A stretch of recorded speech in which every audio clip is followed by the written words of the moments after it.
Well, good morning, everyone. It's nice to be back to this main screen, you know. Like, I see this every time I turn the game on, but I'm guessing you guys see it. Well, I don't have to guess. I know you guys barely see it because I usually edit the sequence out.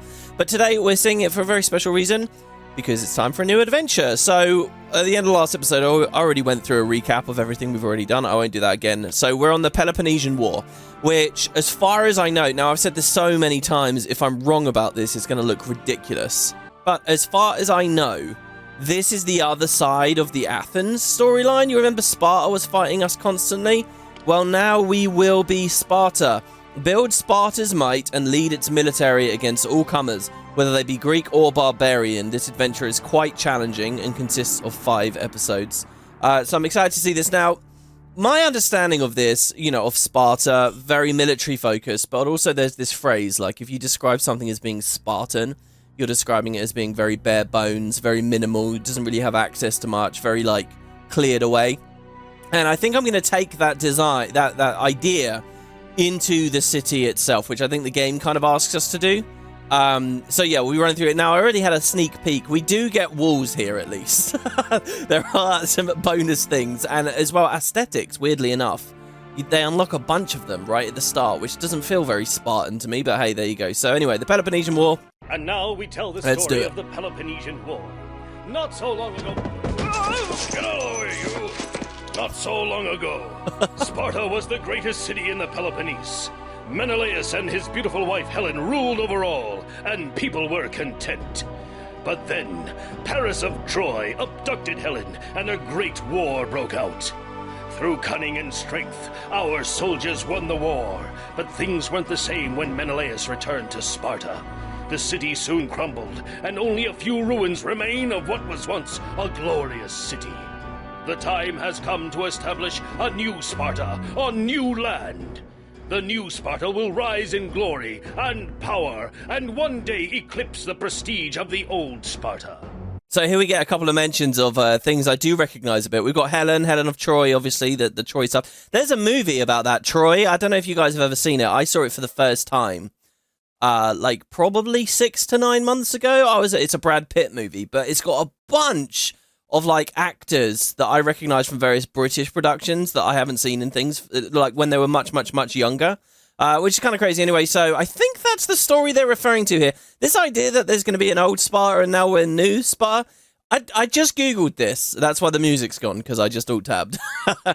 I couldn't see anything really quickly that suggests there were 2 Spartas, an old one and a new one. Is this just the game's way then? And I'm not saying this is true, but is the game's way of basically saying, hey, we're writing our own version of the Spartan story? So, I don't know about that theory, really, because the Peloponnesian War is a real thing, okay? On Wikipedia here, it says it was 431 to 404 BC, where basically it was a massive war between Athens and Sparta and all their respective allies, and the war was undecided for years and years and years, until intervention from the Persians, who came in and supported Sparta. I didn't know about any of this until this Let's Play, but it's all quite interesting history. I won't divert us for too long, though. But as for this idea of 2 Spartas, I don't know. I do still kind of get the vibe that it's just the in-game way of cheekily explaining why we're building the city from nothing here. But I don't know. Maybe it is real. What Google did tell me, though, which is quite interesting, is apparently this place always had 2 kings.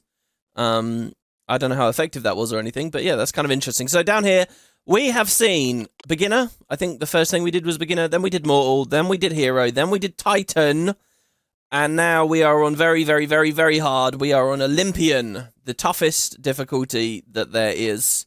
Stuff's very expensive, stuff takes lots of employees, pretty brutal, and the campaign itself is supposed to be quite hard, so let's see how this goes. To the city. Oh, our only goal here is 800 people in a homestead. Homestead's quite a low goal. What is that? Is that 2 culture for Homestead? We'll see. So basically the way we're going to control if we move to the next mission on this yet or not is how much we evolve our housing block. So I've got a design I want to build, but I'm wondering if I should hold some stuff off. We'll see. All right, let's move on through. Okay. Ah, the nice nostalgic sounds. You know what, guys? You know, I've talked loosely every now and then about, like, should you guys play this for yourselves or whatever if you are. I will say the one experience you really don't get from a Let's Play that's so much better when you're just playing this on your own, like I was in free play between this episode and the last episode, is just mousing around and listening to the nature and the music and stuff. It's very nostalgic. You really don't get that experience with me blathering away in the background constantly, but it is pretty great. And by the way, there has been a pretty big gap between the last episode I filmed at the very end of Tyrion's and now. This is a huge meadow. Oh my god. Because I did that thing where I did all of Tyrion's without editing, and then I edited it all at once. I'm not going to do that anymore. I'm going to go episode by episode, because honestly, that took a long time, and I feel like slowed me down a lot more than I ordinarily was going for things. So anyway, wow, this map. Oh my god, this map. Look at how cool this is. Look at this huge area here. Do you know what this reminds me of? You know when you go to like a playing field or whatever, like a football field or some kind of park in real life, you know, where maybe you'd walk a dog. Usually what they'll have is they'll have bushes around the outside, and then in the bushes there'll be some kind of like footpath that you can walk through in the perimeter. And that's what this feels like, isn't it? These cliffs here. This is amazing. I would love to build stuff up this. It's just so rocky here as well. Oh my lord. There's some promotional like art for the game where they talk about like fertile mountains or countrysides or whatever, and it looks really good in the screenshot they give. And I've been thinking as I've been playing, nothing really looks as good as that screenshot. Until now, that looks so wild and just rugged. Obviously, we can't build anything with it or interact in any way, but hey. Okay, so, welcome to Sparta, our city. Greece looks fairly well developed here. We have the new concept art in the bottom left. We have Bistonia up here. Amphipolis is there, Thermopylae is there, Eritrea is there, Marathon, Athens. So yeah, Athens is now the bad guy. They're annoyed with us, instantly. They're an ally, but annoyed.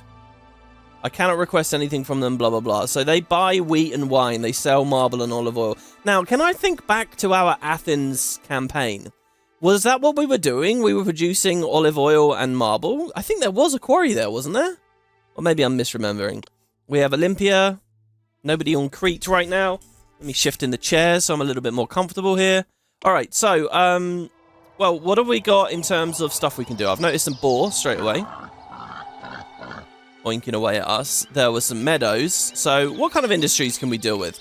We cannot produce olive oil. We cannot produce fleets. We only have hunting lodges and wheat farms. Great. So those higher tier materials. So we can feed our people. But that's about it. What can we export? Let's have a look here. We can buy fish. We can buy wheat or sell wheat, which we can make. We can export fleece, which we don't have. Sculpture, which we don't have. Olive oil, which we don't have. Wine, which we don't have. Okay, so selling wheat. It looks like Sparta will be founded on wheat. Just as Tyrion's was founded on fleece. Everything else is available for import. I really wish I could remember exactly what Homestead was. It's not... I think that's after fleece, isn't it? I think we'll have to buy some fleece in, maybe? I'm not sure. So then also, let's have a look at culture. So they give us a bunch of culture here, but not the stadium, which is a shame because I have a really cool idea for the heart of the city, where basically we live as warrior people. And what I would love is the Colosseum for that. So, and it's kind of a bit of a trick. So let's build, I guess, for now. Mythology has nothing, but look at this. Look, they give us Boulevard Avenue. They give us all of this, the recreational stuff. Like, surely this is in error. Surely you don't have Sparta having all the fancy stuff straight away. Well, we'll see. Okay, so I've got a really cool idea for a housing block. First things first, I want to do another palace-based housing block. I thought that was really cool before at Iolcus. We can surround it by the walls, and indeed we can do that straight away here. We don't just get walls, we get towers, gatehouse, we get the whole lot. We even get an armory here. So I want to do that again. But the trick that I want to do with this is I want to show you guys, as far as I can see online, reading through the forums of these ancient posts, one of the cheapest ways to get going. So there's a design online. It's actually, I think, from the same guy who inspired some of the other designs that I showed off in this. Basically, he was constantly plugging his own website, but the website's offline now, so all you've got is the remnants of what he was talking about. But basically, the idea here is have people living near the palace because the palace provides appeal. and therefore you can save money. And by the way, they've started us off with 60,000 drachma. No, 6,000. Okay, yeah, which is 4k less than we would normally start with. Oh my god, yeah, they have started us off harder here. So, you use the palace, that saves you for appeal around the outside. But they have a really cool other trick where you can put down just a couple of buildings and go to townhouse with essentially no culture. So, what I'm going to do for culture is, are we going to do philosophy? No. Are we going to do colleges, podiums? No, no. Are we going to do theatres, drama schools? No, no. We're actually going to go to townhouse entirely with gyms. That's it. Now, how does that work? Well, because a gym... So a townhouse needs 3 pieces, right? A gym provides one of those. Now, the stadium provides the global of 1, and then it provides competitors that will walk out to the gyms. So what we're going to do is we're going to make a housing block around the palace that has gyms with it in such a perfect configuration that the competitors from the stadium cover every single house. We're going to have palace, gym, stadium all around one another in the heart of the city, surrounded by townhouses. That's the idea. I think that's really fitting for Sparta, so that's what I'm going for. So I will try to build this as far as I can remember it. We'll put a palace down. So where do we want to live, first of all? I kind of want to be in the center of the city. If the stadium's eventually going to be in the center of the city, we can have all of our housing blocks spiraling off from it. It is going to mean a bit of a walk up to those boar, but I think that will be fine. Also, we have this meadow here. Oh, there's boar down there as well. Oh, that's quite good, actually. So let's live here. Okay, kind of near the boar.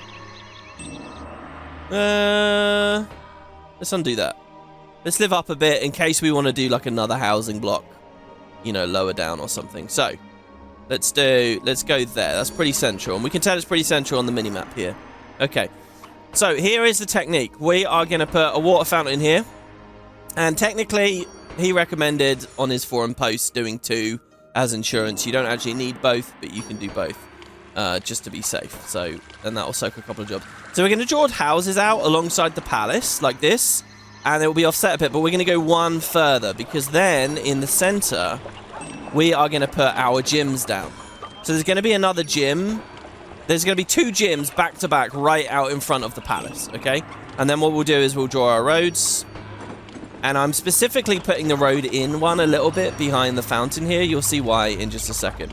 Then we'll pull these roads out like this, and we'll give them road blocks. I might have already messed this up, actually. I might have messed this up. So these should go in there. Or maybe not. Maybe that was right.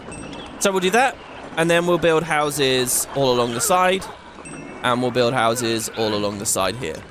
So we're not going too crazy in terms of capacity of houses or anything like that. And this slot here, again, it's just going to be a gym. But basically, if we... Well, it won't have updated yet because I haven't played it forward. But you'll see this is all neutral appeal, this kind of really ugly brown colour. But when we play forward ever so slightly, there you go, you'll see actually the appeal's all right for some of these houses and kind of all the way around the palace here. So speaking of appeal, here's the trick with this. Oh, and we want to slow this down. Up in this corner, what I want to do is I want to have all of the ugliest buildings possible together. So a tax office is really quite ugly. So I'll put a tax office there. Now, the thing about the tax office ugliness is it doesn't extend very far. It's ugly, but only kind of like 2 blocks away. So if you look 2 blocks away, this is a really nice position for it, because nobody's living in a palace doesn't evolve like regular houses. Maybe people are living in there, obviously, but I mean, I assume we're living in there. And then the other thing that it's next to is the fountain, which also won't evolve. So even though we put a tax office down, its appeal isn't really hurting our guys. And then I'm going to do a maintenance post with it as well. And then finally the infirmary.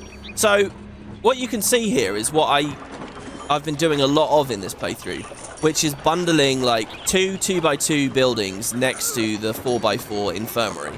And they're kind of all like tiled together nicely. But here, look at this. The infirmary's unappealing attributes go really far. They don't just go 2 away, they go 4 away. The infirmary will have a negative effect super far away, but by placing it inside the tax office and inside the maintenance post, suddenly, this is like really clever here, because basically all the bad appeal kind of doesn't go anywhere near our houses. So with that done, let's draw the road along here. We'll probably want to twist our viewport here as well. So the palace, you'll notice, the palace needs a road actually connecting to it somewhere, so that we can take taxes, so that it will, so that we can get rabble and stuff. So they do need a piece of road. So I will give it to them in that final remaining corner, and we'll connect it to the housing block, but I'm just going to roadblock it. I don't actually want anyone to go there. Now you might think, but WP, what about maintenance? Well, when we draw this road up like this, whoa, Jesus. When we draw this road up, what have we got here? We've got a corner. So when the maintenance man, who's just doing this loop, when he hits this corner, or even that corner on the other side, frankly, he'll tag across and he will hit the palace with the corner trick. I would love to go back and look at my Iolcus stuff and see what our setup there was, because our palace was breaking, but I think it's because we never had a corner just like this, you know. This is even a fairly close corner.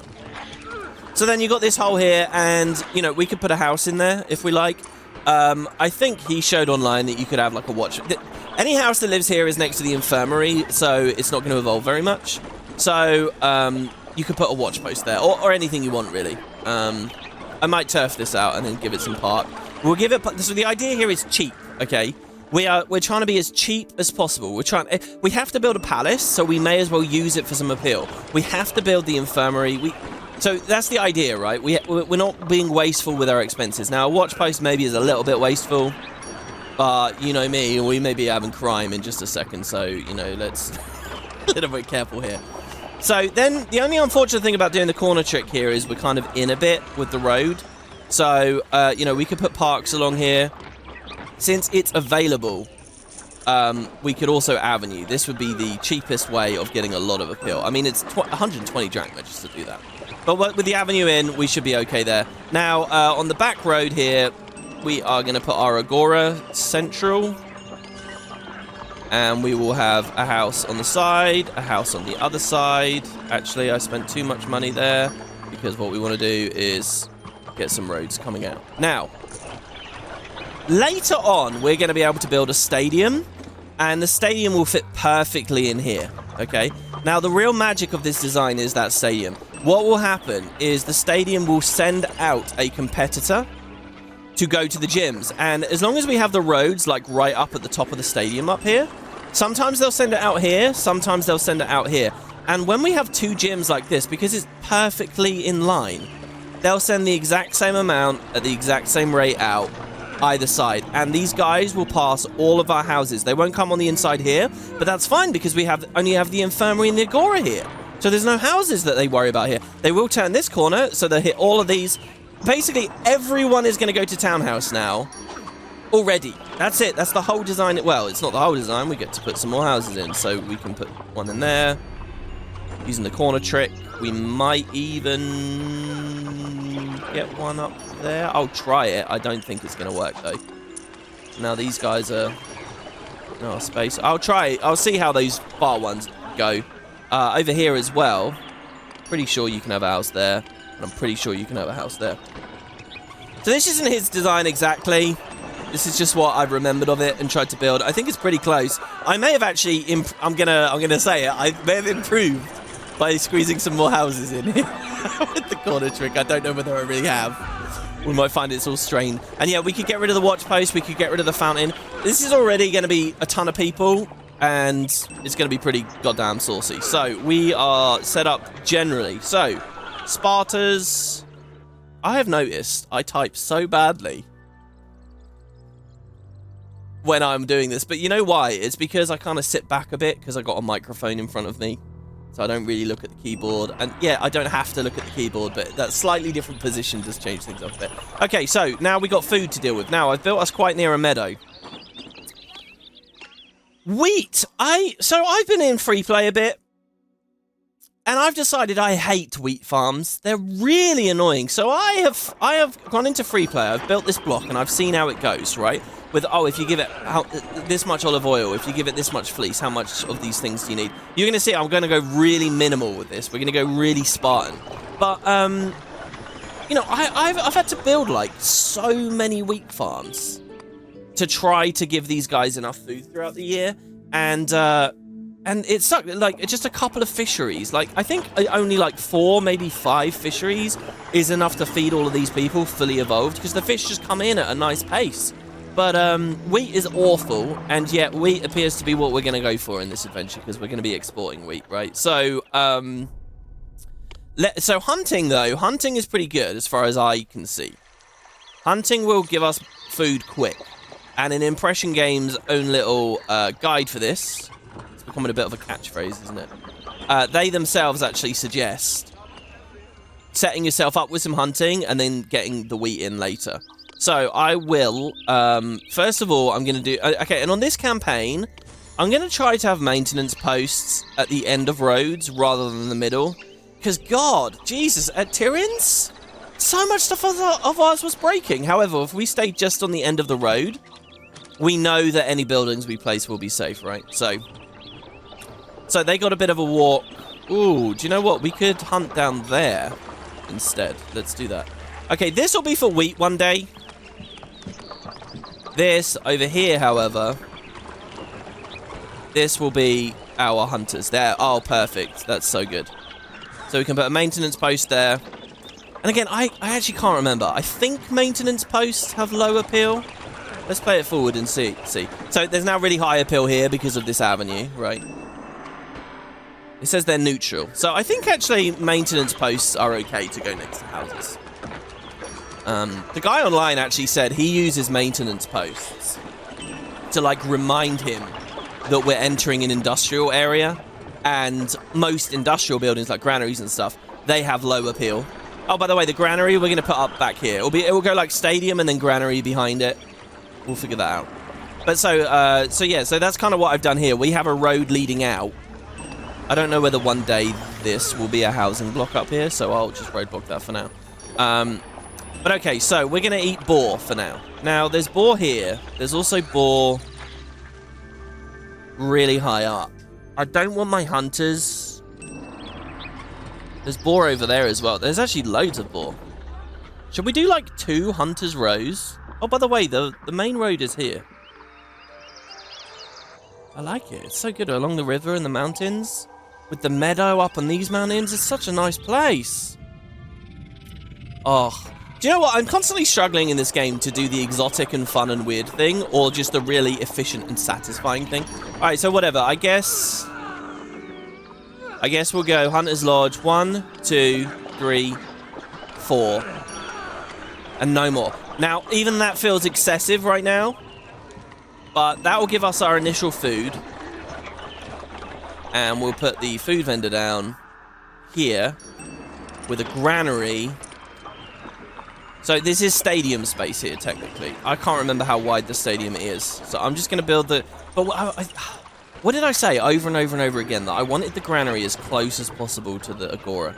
But then also we sort of discovered that it was just the double a granary issue. Okay, just to be clear, I have looked online at several very advanced housing block designs. When you, like, a standard housing block will be like around 30, 40 houses. When you're really pushing it, when you're up to 60, 70 plus, yeah, you do want the granary really close. It is a real thing, but this design isn't that insane. So it doesn't really matter, and we don't need to take that stadium space. I want to say another thing about the granary here, and that is, because we'll be getting wheat as our main food here, you don't... we're going to use this one granary for the wheat farms and for the housing block, because it's all really close. In terms of having an on-site granary for wheat, like we did in our original city, you don't really need to do that, because wheat farms are really unique in the way they produce food. They only have a harvest once per year, and because it's only once per year, that's plenty of time for the delivery men to go all across the city delivering their stuff before the next harvest is in. So just some little things to think about with the placement of this granary. So, do you know what? Actually, I'm just going to do it that way. Now, if we remove this and put that there, we can have a maintenance officer who will service the granary and later will also service whatever the wheat farms that we put there. So, this should be it now. Let's see how this goes. And we've obviously got all this space on the outside to do whatever we like in terms of beautification. It's so weird, man. Like, I probably should have shown this design off in the last town, because I think the last town had a stadium immediately, but didn't have Boulevard and Avenue. And on this town, we could have done something else. Alright, Athens has become resentful. I cannot bring myself to call you friend, Potatoes. I Pericles, of your ally Athens cannot countenance some of your recent actions, and I'm extremely resentful of you. Where are we? We're 500 BC again. It feels like they're all around 500 BC now. Well, he's resentful before we could meaningfully have done anything about that. We could give him money, maybe. But, you know, I think I've said this before. You can affect people's opinions, and you can attack people, and you can do a lot, honestly, diplomatically. However, I will say... okay, so nobody's moved in there, but maybe that's because we put it down late. Some stuff is scripted. Some stuff will never work, and it would just be a waste for us to throw stuff at them, so let's not worry about that too much. There we go. We got 100 people, our fledgling little village here at Sparta. There's another thing I want to do during this campaign as well, since it's going to be big on the war and whatever, and that is I want to request defensive military aid from someone to see what that looks like. So I've seen a Let's Play of this game before, and if I remember rightly, they never did it at all, the whole game. And I remember watching that thinking, oh, I really want to see it. I'm going to do it. I'm going to request defensive aid. And wouldn't it be cool to request defensive aid from, like, Amazonians or something? So we have, like, weird, interesting mixed forces. I mean, you're going to see that a lot in this story here as well. I've read ahead a little bit, I must admit, guys. And there's going to be some cool stuff with Ares, his dragon, and yeah. And very soon as well. Maybe not in this episode, because this is pretty basic here. Just 800 people in a homestead. Or better, it says. So yeah, we're just watching the hunters now, I suppose. Kill the boar. There you go. They're slugging it back. They're bringing the meat. And I noticed as well at Tyrion's that when I was looking at the urchin gatherers to see if they had stockpiles of urchins, the meat guys had obscene amounts of meat waiting for people. Like crazy amounts. So I kind of want to respect these guys a bit more, because I think they do provide a lot of meat. So there's our first bit of meat. 1 meat. So she will come out and grab that straight away. And she's not going to be able to grab as much as she wants. But there's nothing we can do about this. Well, there is actually. You could have this on Do Not Accept until these build a massive stockpile. And then you hit accept. And then that means that the first time she comes in for the evolution, it goes the whole way around. But, you know, I don't think that's too necessary. All we're going to see here is the cart walker's going to run out of food very quickly. There you go. Look, the corner trick does work up there. Beautiful. So, hold on. So, these are hovels. Yeah. All right, so we're good. They want homesteads. So, it goes hut, shack, hovel, and then fleece for a homestead, I think, probably. He's going to run out of food. There you go. And he's going to turn around as soon as he runs out of food. Well, it's been a while on this series since we've just taken it easy and just watched... you know, watch the city work like this. And I do love watching the evolution so much. And since we got guys from the gym already patrolling around. So yeah, we are going to add a second gym. And it feels like a bit of a lame overlap, like an extra expenditure. Well, WP, I hear you say, you may as well just put a podium there. Or a college or something. And you're right. Oh, there you go. He went the opposite way this time. I like this little busy movement he does here. That's quite cool. Yes, we could do that, but essentially once we've got the stadium up, we'll be able to use the stadium to hit other blocks too. We can do a lot with this. You know, we can do some long line parks maybe. It'll be cool. And look, the theme is just so cool. You've got to think about the theme, guys. Every city needs a theme. The previous city's theme was chaos. The one before was, I don't know, getting Zeus late. We had some good walls there, though. Yeah, and I'm going to build walls around this. It's going to be really good. So we are accepting tax as well, which is nice. Let's see appeal, since this was the whole thing here. Look how ugly this is. Very unappealing. No one wants to live near where boars are getting slaughtered. In fact, that's so unappealing that this shack will not evolve, which is a real shame. So what should we do for him? Well, maybe you would like a bench. There, and one in your garden. Maybe with just the 2 benches, he's all right? He is! Oh, benches are awesome. There's something very satisfying about that. Hygiene is perfect. Oh, sorry, near perfect and rising. Yeah, in free play, I was experiencing plague with this. But I think that's because in free play, I was going really fast with it. And I ended up with crime and all kinds of stuff. So, 60 unemployed people. We can start putting them to work on the wheat farms. So how do I want to set up the wheat farms? I want to... I mean, we had that really cool block. For everything that went wrong at Corinth, we did have a very cool setup with the wheat farms, didn't we? How did I do that? Well, we need a lot of meadow for that. I don't know. Let's go. No, the idea is to be Spartan, okay? So we're going to be minimal and efficient. So we will do 1, 2. Oh, it would be so good if one was there. But that's okay, because we can have this road here like so. And one there. Okay.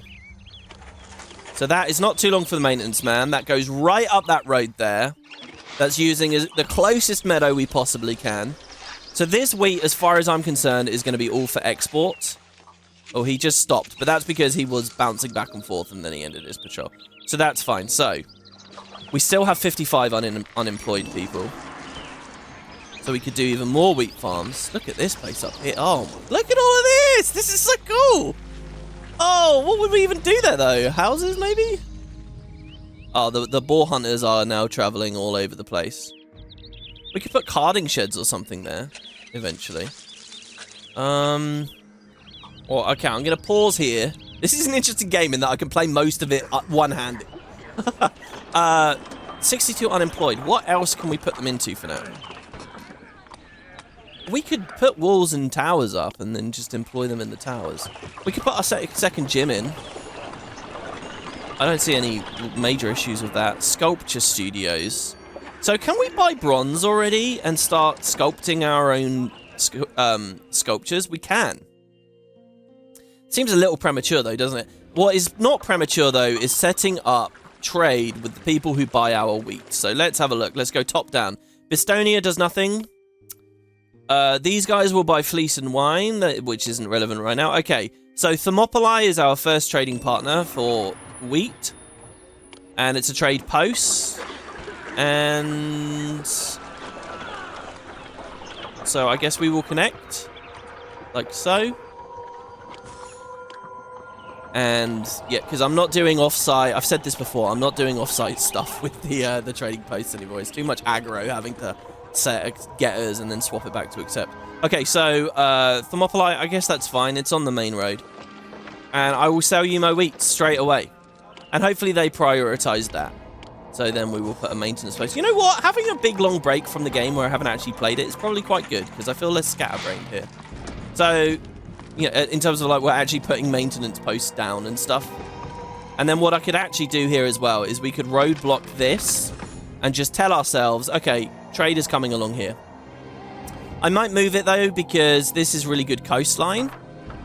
And we might want some piers or something maybe. Anyway, Thermopylae is one. Let's keep going. Eritrea doesn't do anything. These guys buy fleece and armor. Now Athens are our ally. They will buy our wheat. I feel like they're going to cut off conversation with us pretty quickly though. But for as long as they're not, and as long as we have extra employees, why not? Let's start selling to them. So Athens, are you going to be nice? I will sell you some wheat. If you're going to be nice. So we'll do that. So we do want a lot of wheat. So 800 people are needed to beat the mission. We already have 700 and we haven't even evolved. Once we evolve them, they're going to go up quick. Now this guy needs food. So how is it that this guy got food and the other guy didn't? Not sure. Oh, fleece from Corinth. Oh, Corinth. Oh, who is it? Hipponax? Hipponax, you're a better man than I, because you managed to make Corinth flourish. And I did not. They want to give us fleece from Corinth. Well, thank you. Okay, all right. So we're going to want our storehouse as well now. Oh, by the way, these are totally going to... Oh, no, I guess if they can get food, they can get maintenance too, right?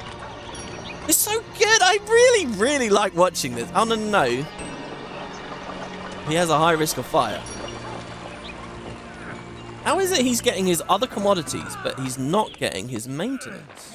Interesting, isn't it? Well, look, so we're going to do this then. On that side. And then on this side, we'll do this. So he can make it all the way there. He'd better. And now, storehouse. So we can start... I think we're okay there. Wait, what have I... Oh, no, we can't put the maintenance post on the inside. Don't be silly. We can't put them on the inside because that's where the stadium's going to go. But we can move them a little bit closer to the houses. There's a bit of inefficiency now, but whatever. Okay, so you can accept... You can get fleece.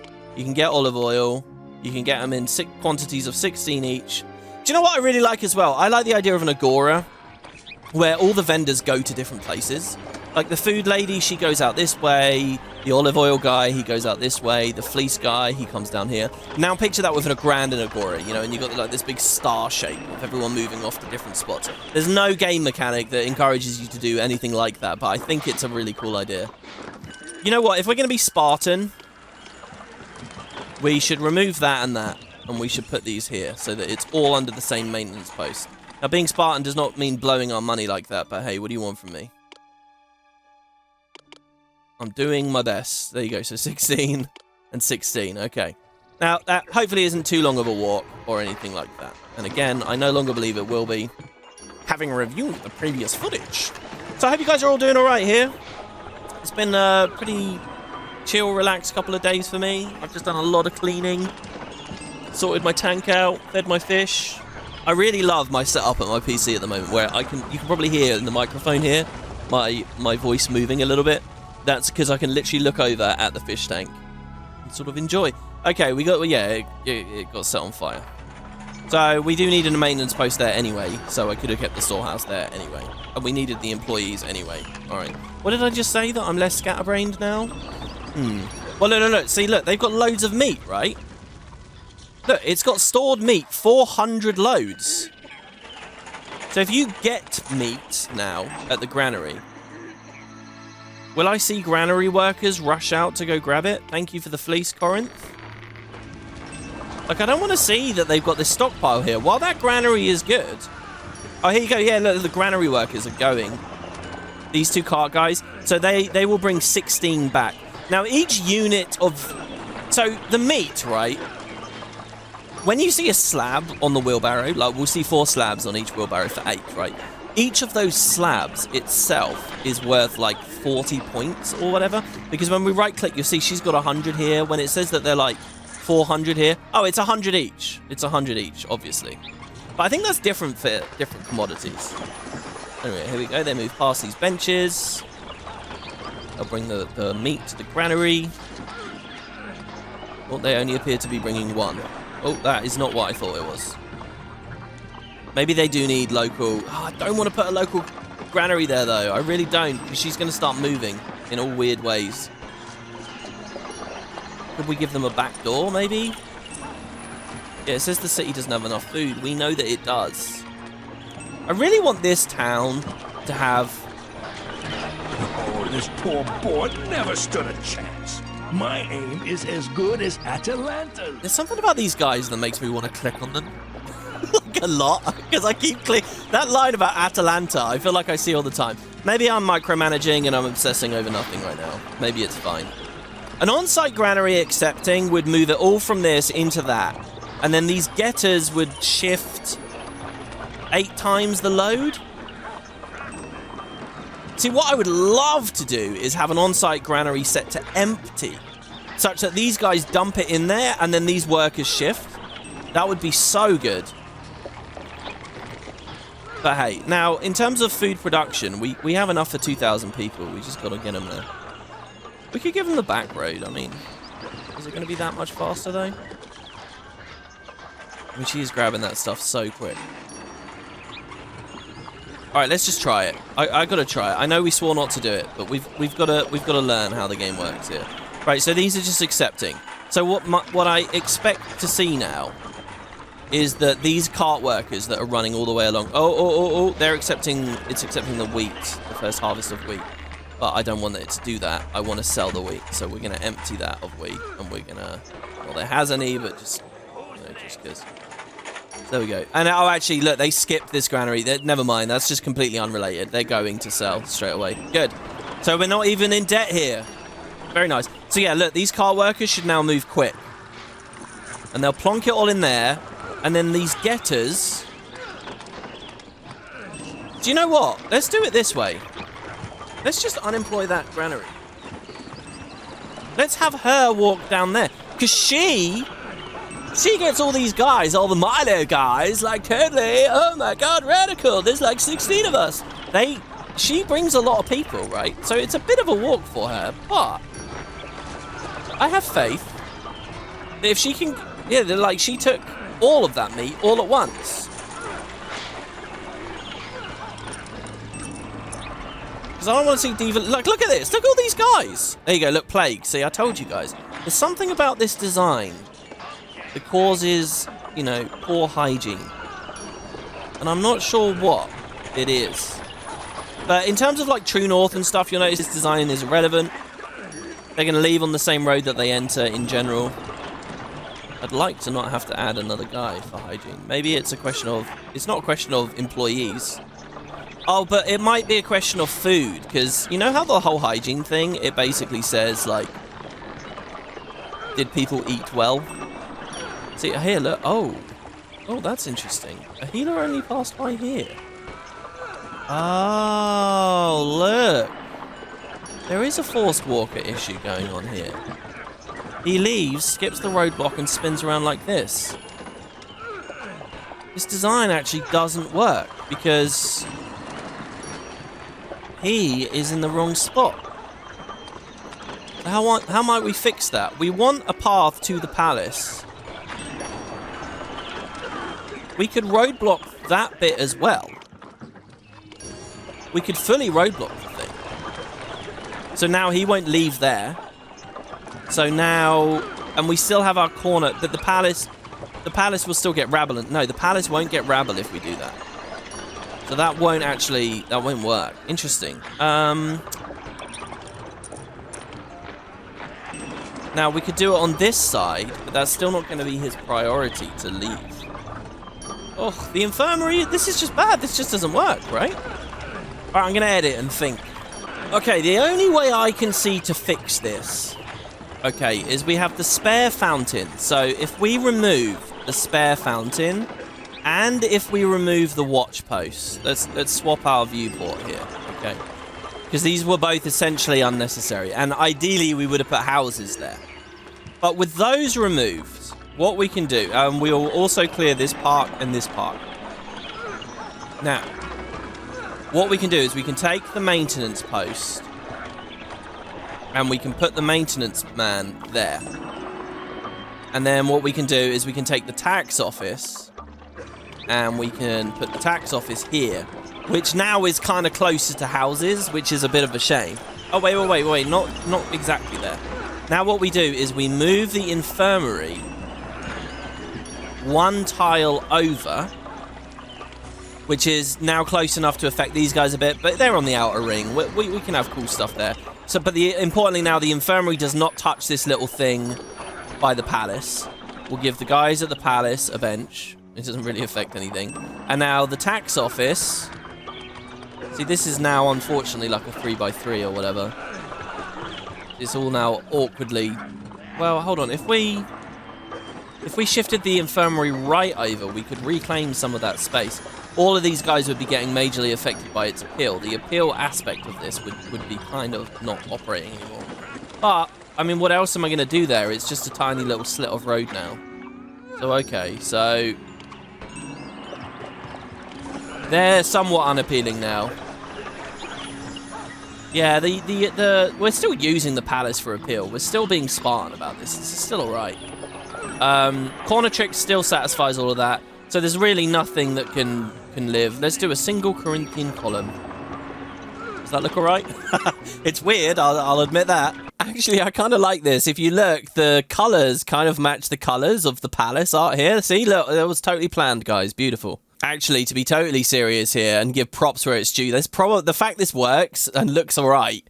It's probably a sign of having really solid art design and how careful you have to be with like a city builder, using consistent colours across different pieces so that it all seems to fit. It's pretty cool, actually.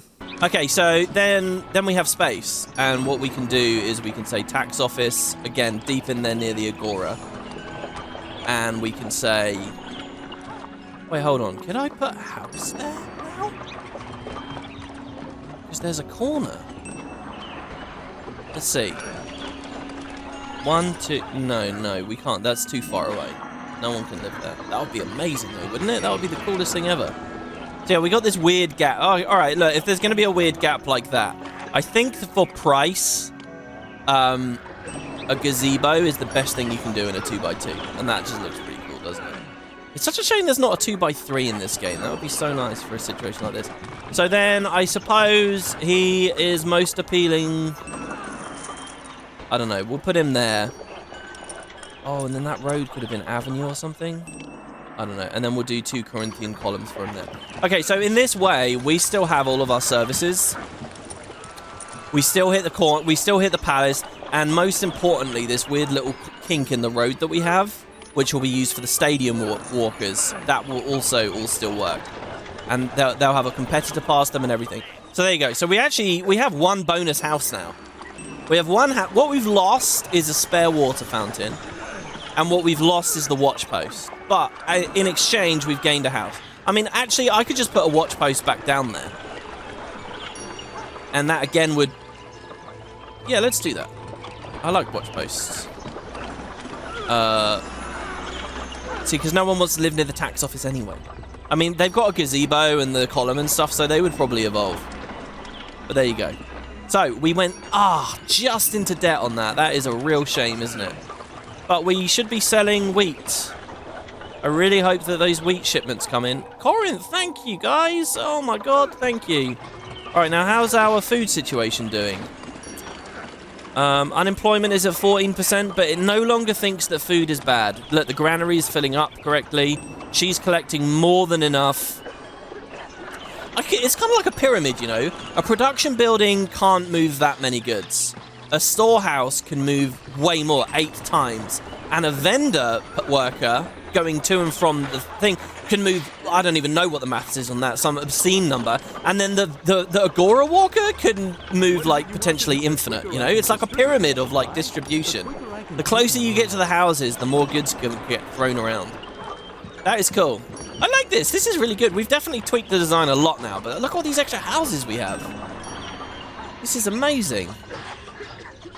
It's weird that this guy needed his own maintenance, even though he gets other stuff. But let's not think too hard about it. We've also been collecting a little bit of fleece, which is nice. Oh, look, we got the thing where the one vendor guy is going one way, one's going the other. You know what? I think I will put oil on the other bit now, just so that all 3 of them have different locations to travel to. All right, now wheat. So how much can we sell? Look, I'm getting much better at this game now. So how much can we sell per year? That's the question. So Thermopylae will buy 12. Not that much, frankly, but we are only in episode 1. Athens needs wheat. They've become sympathetic to us. But you won't buy it. You're an ally, but you're not trading with us. That's a real shame. Did you suspend trading? Yeah, you did. I thought they might do that, you know. I thought they might. Well, I'm not going to employ those people. And I regret that. Oh, you can't undo it. Because it costs money to set that up. And we need jobs for people. I shouldn't have done that. We should have just let them work there for a while doing nothing. It would have been more profitable in the long run. Does anybody else buy wheat? Phoenicia, you buy fleece. Sparta is us. You need marble. So, Thermopylae, you're keeping us going here. With your wheat. Okay, your wheat purchases. And they're not buying much each year, so actually that's not very good.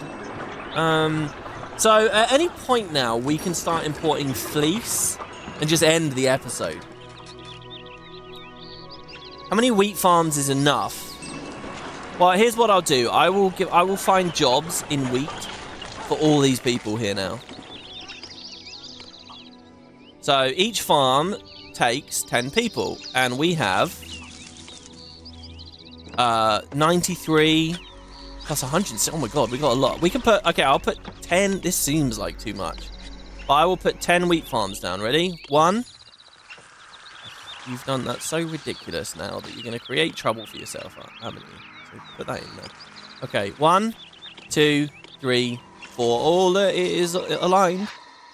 5, 6, 7, 8, 9, 10. Is that right? Do we really have the people for all of this? We'll connect that. And we'll have the maintenance officer. I'm going to do what I said. He's going to be at the end of the road. So he walks down that road. He services that. And if I could get a wheat farm on the inside, that would be amazing. But I don't think, no, there's nothing there for that. Good place for a stable later, though. Okay, so 93 people unemployed, but wait. There we go. 12 workers needed. And we still have 100 more people coming. I guess wheat farms take a lot of space, but not many employees. I like this road here as well. Let's see what we can do with this. We pull that across. Oh, you hear that little noise in the music there? The doodle-doo-doo-doo noise. There's so much nostalgia for me. I can't even tell you guys. I feel a bit weird about this Let's Play, you know, because it is a long Let's Play. And there's always this thing of like, what do people want me to play? What do people want? And then there's, what do I want to play? What do I want to see? What do I want to do? And, you know, this is like just a nostalgia trip for me. I do wonder who's watching this that hasn't ever even played this game, and they're just sort of thinking, like, when you miss that facet, I don't know. I don't know how good it is anymore. Oh, that's a shame that that's gone. Am I rambling? Do I make sense with this? You guys see where I'm going? That's a shame. That one won't fit. There we go. So I don't want to spend too much money here. It says your city needs more workers, but that's fine. People want to come, and there's houses for 95 more people. So let's look at the map. Athens needs food. Interesting. So we could give Pericles, our enemy, food. And I guess I will, since I have the spare for now.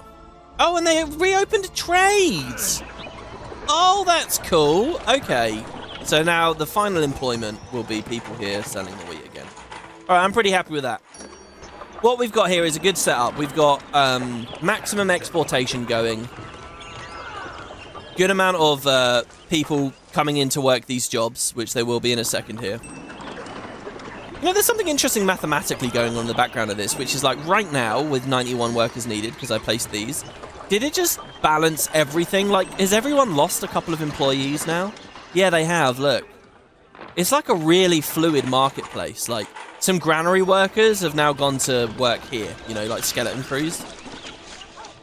And you would expect there's maybe a bit of a delay before people take new jobs.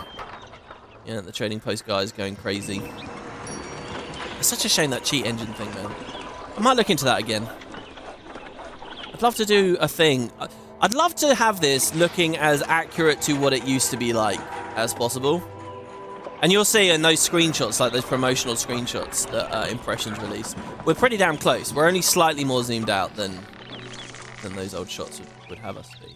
There you go. And look, we've actually started up here now. We could even connect these two. Maybe that's pleasant in some way. Look at it. Look, we can go all the way up here. I feel like this should be the palace or something.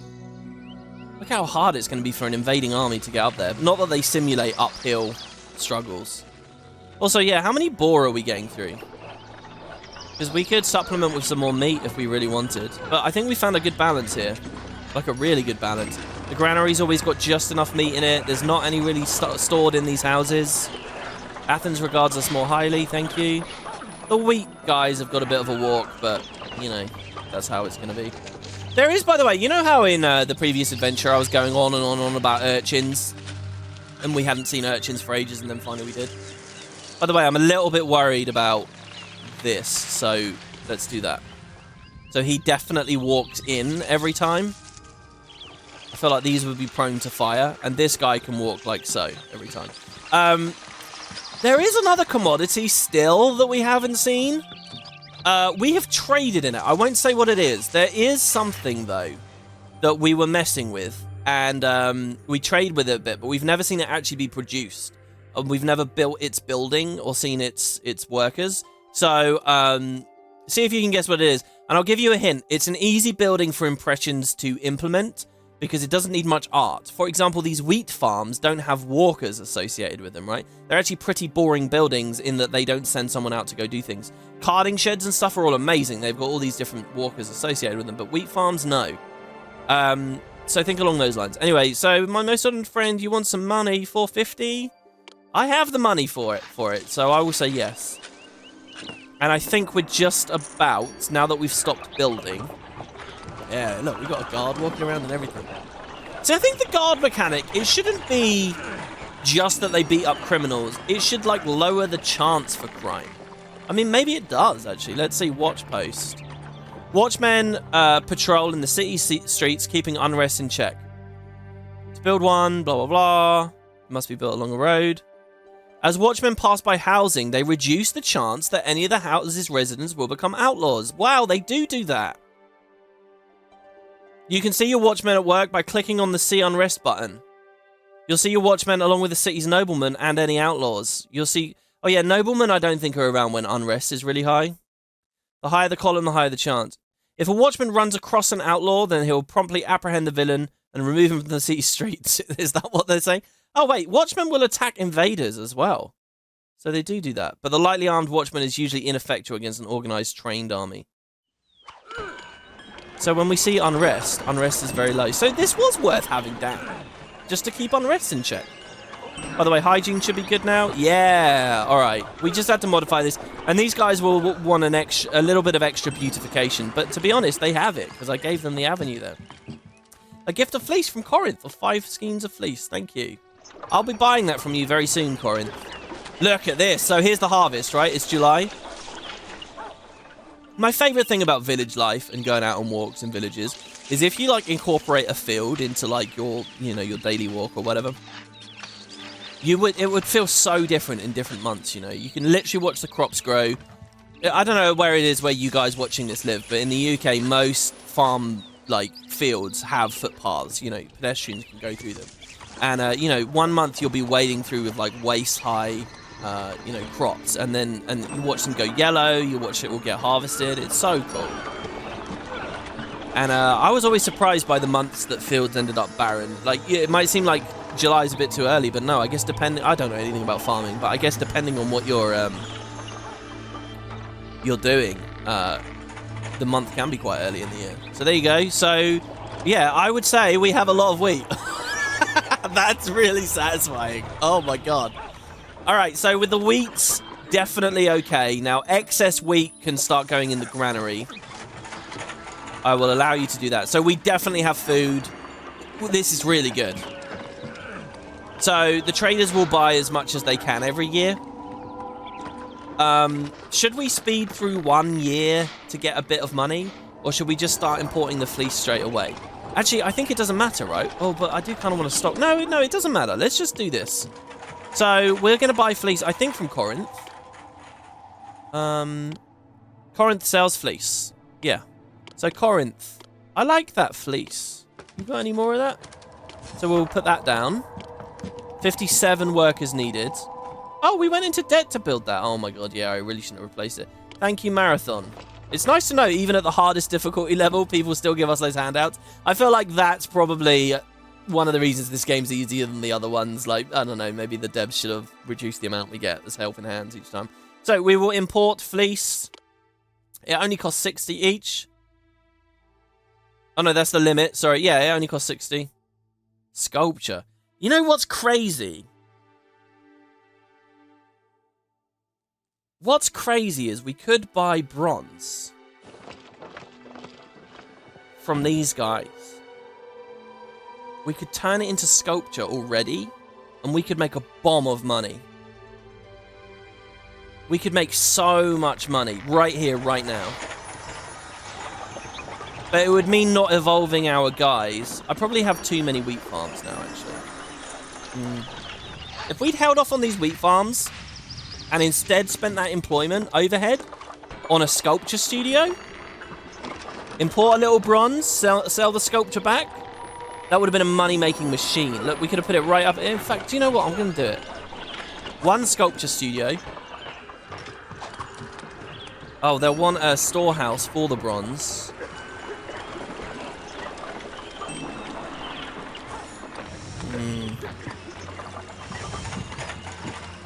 We might be going a bit nuts here. Just accept bronze, and you don't even accept sculpture. Don't even accept that. We'll just sell it straight away. Do we sell it to one of these existing guys? Yeah, see, look. We buy their fleece and sell them sculpture. So we buy Thermopylaean bronze, and we sell the sculpture to Corinth. That works already. That already works. If you watch, when this guy comes in, it's not even that major of a walk. They already have maintenance and everything. 111 workers needed. Now, I could up their wage rate slightly to just get that extra employment. How much more money are we spending? 10,000, 1,015 versus 1,039? That's like nothing. That's barely any difference at all. I mean, we may as well just go to very high. That's crazy. All right, good. So only 60 workers needed. All right, let's speed this up a little bit here. Right, what's this trader? Oh, we don't know what deck he's going to, do we? There you go. So we're buying a little bit of fleece, and we don't actually need to buy very much fleece. In fact, let's stop there. That's enough fleece. Okay. Because we won't distribute it just yet. Oh my god, another helping hand. Oh my god, so good. All right, so look. That fleece is just going to get moved over onto this bay now. Ready for in a minute when we distribute it.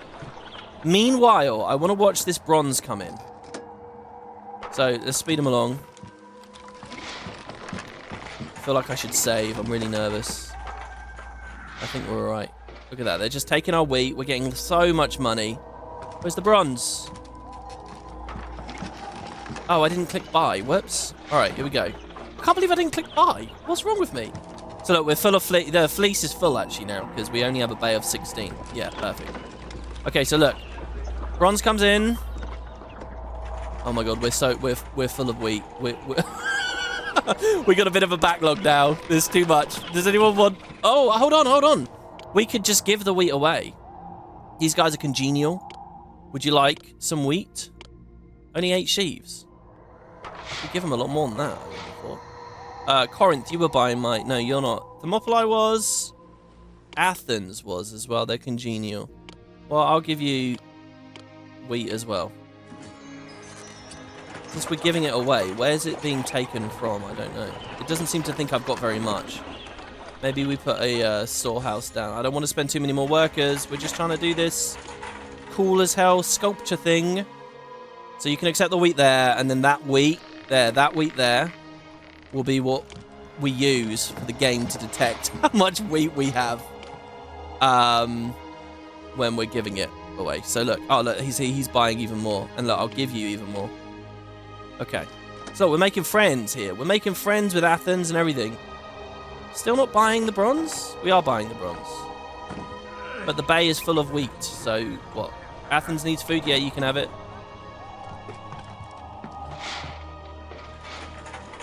There's our first load of bronze. Nice. So they're bringing it over to the sculptures. Looks like they need multiple loads. There you go. Looks like they need like 4 loads. Corinth suffers a famine. Wow.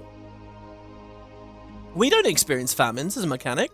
I desperately need your help. A famine has struck my city, and my people are miserable. I can't produce the food to feed them myself, and I fear what will happen if my followers go too much longer without eating. Send 17 food in 4 months before the tragedy worsens. Well, I don't think the game was expecting me to have this sorted out so well, but I do. So, yeah, dispatch now. Oh, we've had no broken buildings or anything.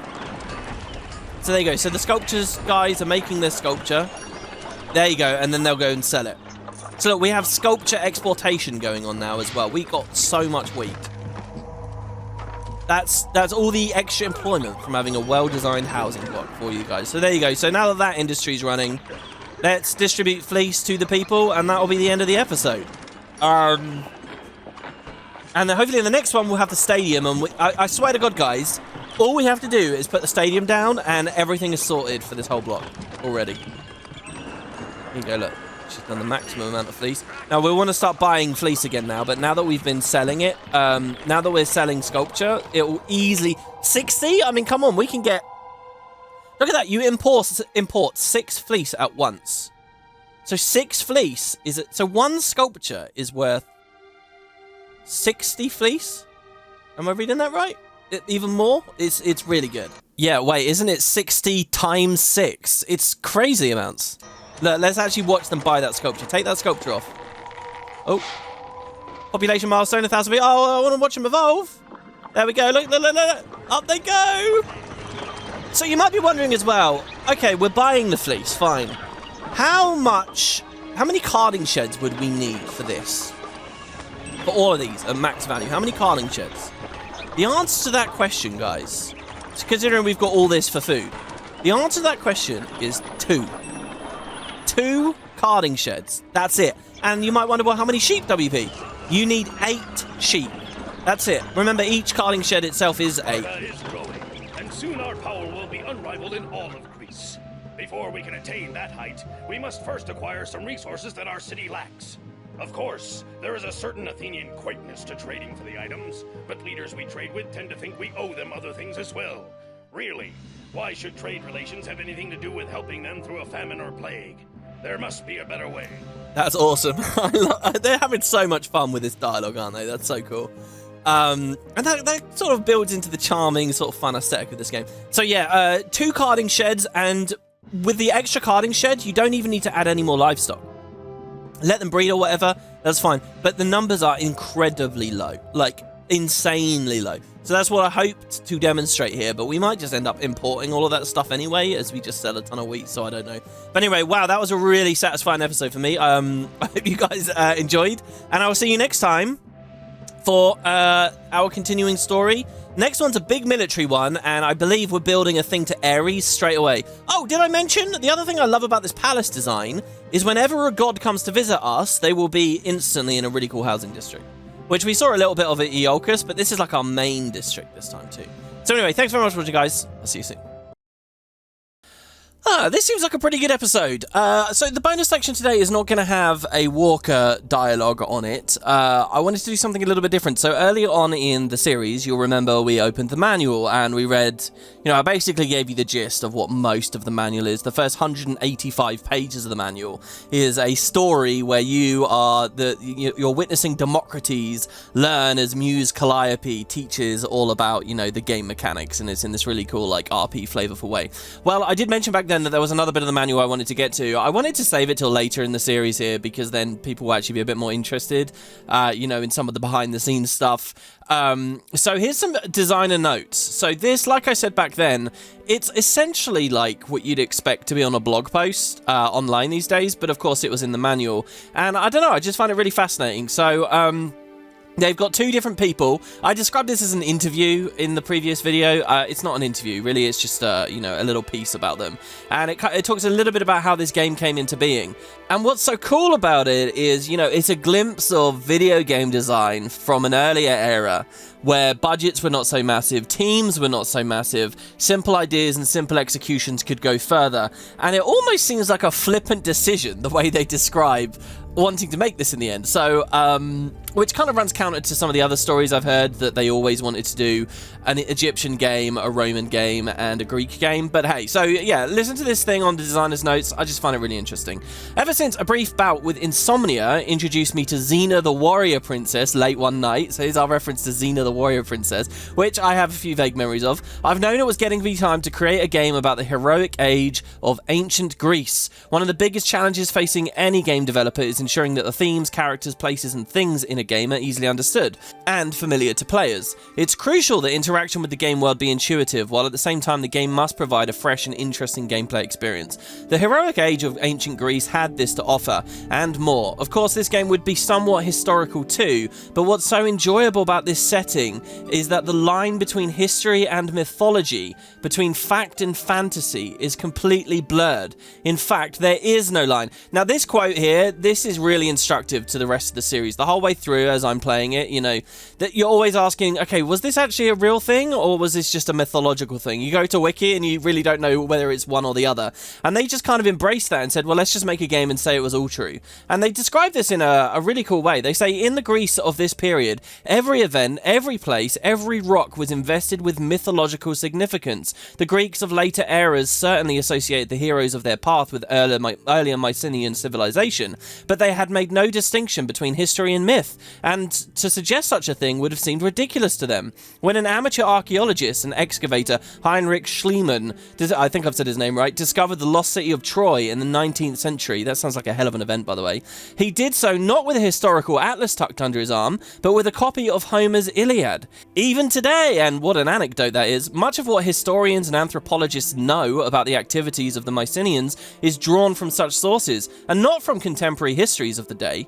Was there a beauty contest between 3 goddesses? Were Agamemnon, Menelaus, Ajax, Paris, and Odysseus real men? Did Ares, Aphrodite, and Poseidon walk the earth and participate in the Trojan War? Perhaps not, but why is it so easy for us to believe these things happened? The culture, mythology, and thought of the ancient Greeks so permeates our present society that most of us don't even notice it. We talk about someone having an Achilles heel, the Midas touch, or making a Herculean effort, while some law schools still teach using the Socratic method.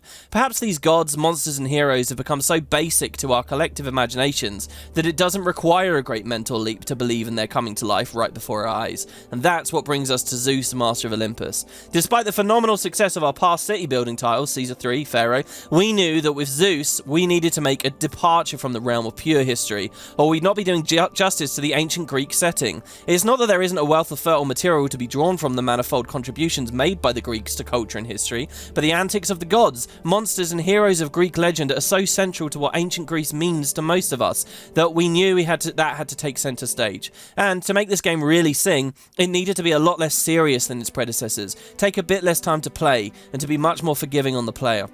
I kind of don't buy that final sentence. I sort of view that as, look, sales are down. These are obviously too impermeable. Let's make it a bit more simple to get a bigger audience. And I think that's fine, right?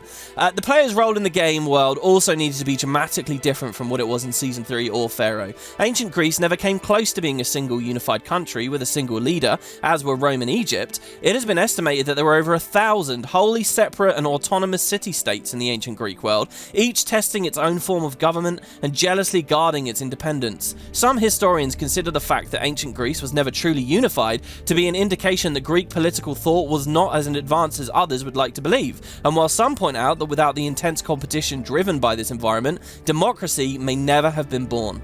In Zeus, you won't find yourself taking orders from a king or an overlord. Now, that happened in the other games. I think you constantly have to pay to the pharaoh and do what the pharaoh's saying and stuff, I think. Or getting in trouble for deciding that you don't feel like doing what you're told. You are an independent leader with the money, followers, and strength to stand on your own 2 feet, and you answer to no one, not even the gods. It's early September, and now, as I look around the bleary-eyed, sleep-deprived team that has toiled so hard to bring this game together, I think we've achieved everything we set out to do. In fact, now that I think back over the past year, I believe we've been able to accomplish more than we initially set out to do. As a game comes together, it has a way of taking on a life of its own.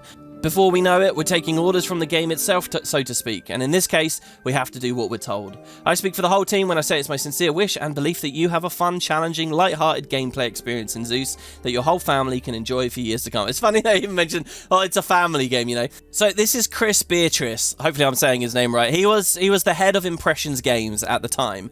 There's a couple of other interviews floating around of him. Now, when Impressions got shut down a few years later, he went off and went to another company, Tilted Mill Entertainment. I think they put out a city builder or two as well. And now even Tilted Mill's gone. He is still on Twitter, though, interestingly. As I speak into the microphone right now, I'm looking at his Twitter, and he has a post about some kind of card he made for a noir mouse detective tabletop game. So he's still doing things. But yeah, what a really cool insight here. I kind of wish that this was much earlier in the Let's Play, because I think reading this and understanding this, the blurring of history and mythology, and what they were trying to accomplish as opposed to the other games, really helps to make a lot of it make sense. And it was always on my mind as I was playing along. They do also have in the manual another little interview with a guy who just tested the previous entries of the game. He just played a lot of Pharaoh and he just played a lot of Caesar, and then he, like a couple of years later, he had a huge role on Zeus, which I also think is awesome, and he's probably who to thank for a lot of the UI improvements and clunkiness that came out of the previous games. So there you go, guys. That's the little bonus section for this episode. I've picked this one because it's a bit shorter and that was quite a long bit of reading. But yeah, I'll see you guys on the next one very soon. Let me know what you think.